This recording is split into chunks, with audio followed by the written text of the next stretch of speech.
بسم الله الرحمن الرحيم. اللهم صل وسلم وبارك على سيدنا محمد وعلى اله وصحبه وسلم. ازيكم يا حبايبي؟ وحشتونا، عاملين ايه؟ تعالوا ما نتفق كده على اتفاق قبل ما ندخل على الفيديو.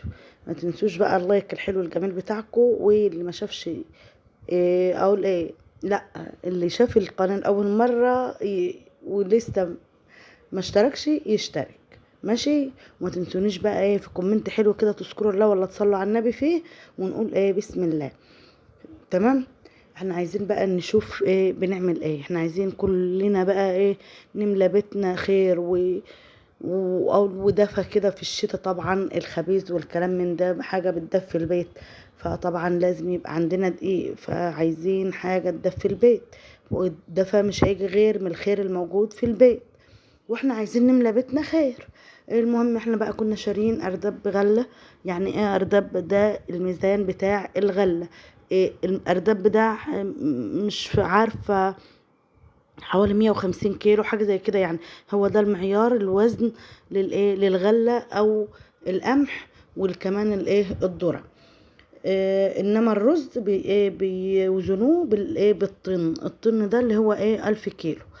المهم بقى خلينا في ايه، سيبنا من الموازين والكلام ده كله، خلينا في ايه في موضوعنا الاصلي اللي هو ايه الغلة او القمح.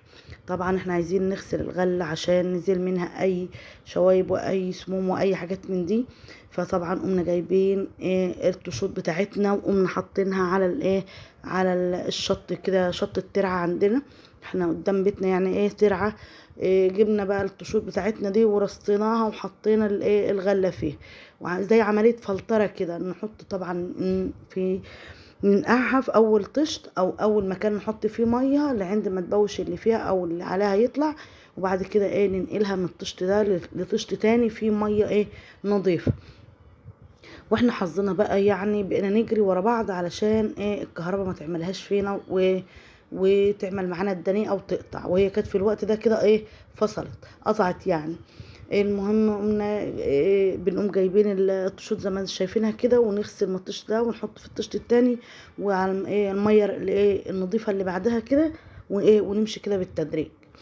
إيه طبعا فوائد بقى ايه غسيل القمح. طبعا زي ما قلت لكم في الاول ان ايه عشان نزيل اي شوايب فيها، لان بيبقى فيها حاجه اسمها ايه ركبه او اصله، مش عارفه يعني بيسموها ايه. المهم ايه الحاجات دي اللي بتبقى فاضله من العيدان. وتاني حاجه بيبقى التراب او الحصو اللي فيها بيبقى طوب كده، واللي هي الشربة بتاعة الأرض يعني. وتالت حاجة بقى والأهم من ده كله، لأن ممكن ايه نشتري التاني ده كله بإيدينا كده ونسيبها عادي، انما الاهم بقى من ده كله ان احنا بنشتغل من عليها او نغسلها من الايه، مش من الاتربه ولا الكلام ده، لا، من الرش والمبيدات والحاجات الايه اللي عليها دي كلها، علشان طبعا بتبقى على ايه على الثمره او على البذره نفسها. إيه طبعا رش طول السنه او مبيدات طول السنه وحاجات من دي. فايه طبعا نغسلها وننضفها علشان ما يبقاش فيها سموم ولا فيها اي حاجه من دي لما ايه نيجي نعملها دقيق. لان طبعا بعد مرحله الدقيق ما نقدرش نعمل فيها اي حاجه. وهنا بعد ما ايه ما بنغسلها، وزي ما قلت لكم بنعمل عمليه فلتره من طشت لطشت كده او من ميه لميه. بنقوم جايين بالمصافي كده ونشتال ونصفي ونحط في ايه في الشكاير، طبعا بتبقى مغسوله ونضيفه. طبعا ده ليا ولسلفتي، انا وسلفتي يعني مش انا لوحدي، احنا الاتنين بنشتري ونعمل مع بعض. احنا قاعدين في بيت عيله وقاعدين جنب بعض بس آه بان احنا الاتنين اشترينا الاردب ده سوا وطحناه وعملناه زي ما هتشوفوا معايا ايه في الفيديو. يعني كملوا معايا للاخر، وما تنسونوش بلايك وكومنت حلو كده تذكروا الله ولا تصلوا على النبي فيه، شجعونا يعني عشان نقدر نستمر ونوصل معاكم ونعرض لكم كل اللي احنا بنقدر نعمله. المهم انا وسلفتي طبعا جبنا الغله دي وغسلناها زي ما شايفينها كده، ونقوم جايبينها بقى بعد بعد ما بنشتلها من يعني من الميه الوحشه اللي في مكان، ونرجع تاني نشطفها بالمكان التاني. بنقوم جايين مفلترينها خالص، تبقى في ميه نظيفه خالص، ونصفيها ونحطها في شكاير ونبيتها. نبيتها ليه بقى؟ علشان تربي قلب كده من جوه. القلب ده اللي بيعمل لنا الدقيق بعد كده. ده سبب مبيات او بيتان الغله مغسوله. وبعد كده بقى بنقوم جايين في الشمس تاني يوم يعني نجيب حاجة كبيرة، ونقوم جايين مفرش، قياس، مشمع، اللي انتوا زي ما تحبوا تقولوا قولوا. نقوم جايبين بقى المشمع ده او المفرش ده زي ما شايفينه كده، ونقوم جايين مفضين عليه الغله بتاعتنا دي. كانت هنا بقى انا وسلفتي بنشتغل، وابن سيلفي برضو بيشتغل معانا. هو صحيح يعني اقول صغير في السن انما جدع يعني.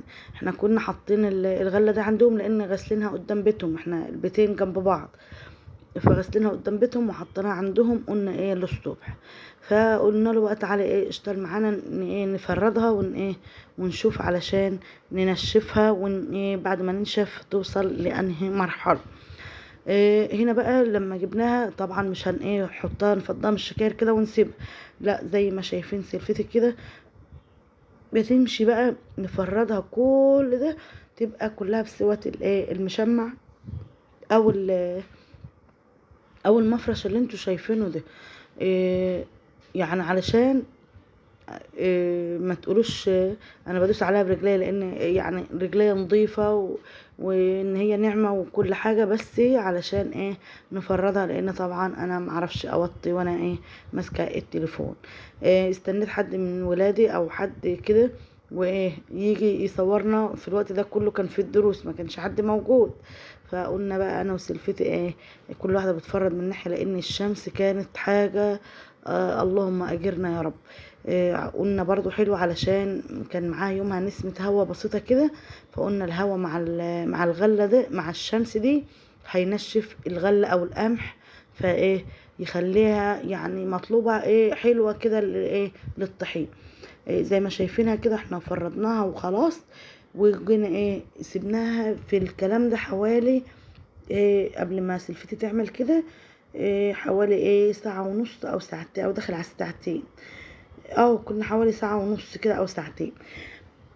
فنقوم جايين مفردينهم كمان، لا مش مفردينهم، زي نظام تقليب كده، يعني نمشي نقلبها لتحت فوق واللي فوق تحت، علشان اللي كانت مثلا طرية او مبلولة او لسه طرية يعني كده تنشف برضه، عشان يبقى كلها زي بعضها، مفيش واحدة تبقى طرية وواحدة تبقى ناشفة. بس يعني الطرية دي هتبقى معجونة، لان طبعا او رطبة، لان طبعا الدقيق لازم يطحن، الغلة نفسها او القمح تتك عليه، يعني يقرش كده او يبقى يتكسر تحت اسنانكم. عشان كده احنا بنقلبها مرة واتنين علشان برضو تنشف وتشفشف ما يبقاش مرطبة ولا كلام من ده. لان الترطيب ده ما ينفعش طبعا في الحبايه وهي كده، علشان زي ما قلت لكم يطلع الدقيق حلو، ما يحصلوش بعد كده عفان ولا يحصل له اي حاجه تانية، لان تخزين الدقيق طول السنه بيفضل متركز على اللحظات او اللي هي بتبقى النشفان يعني، او التحميص بتاع حبايه القمح نفسها. يعني لو طرية او بمعنى اصح لسه فيها مية، طبعا هيبقى ممكن يحصل عفان فين وقت تخزين الدقيق نفسه، لان طبعا احنا بنخزنه بعد ما يتطحن بنكبسه حلو، وهتشوفوا المرحلة دي معايا يعني لما نوصل لها. فهنا بقى ده خلاص كنا اخر النهار بعد ما نشفت وخلاص لازم بقى تتلم، وزي ما هتشوفوا معانا كده انا وسلفتي برضو جبنا الغربالين وقعدنا سفحنا الغله، او بمعنى اصح احنا في الفلاحين بنقول نضيرها او نغربلها. فاحنا بنغربلها مع التسفيح، يعني فيها ترابه فيها حاجه ننزلها. الله اكبر الله اعظم، لا اله الا الله سيدنا ونبينا محمد رسول الله، اللهم صل وسلم عليه. المهم بقى احنا كنا بنقول علشان الاذان كان بيأذن، ما ينفعش يعني نتكلم وهو بيأذن.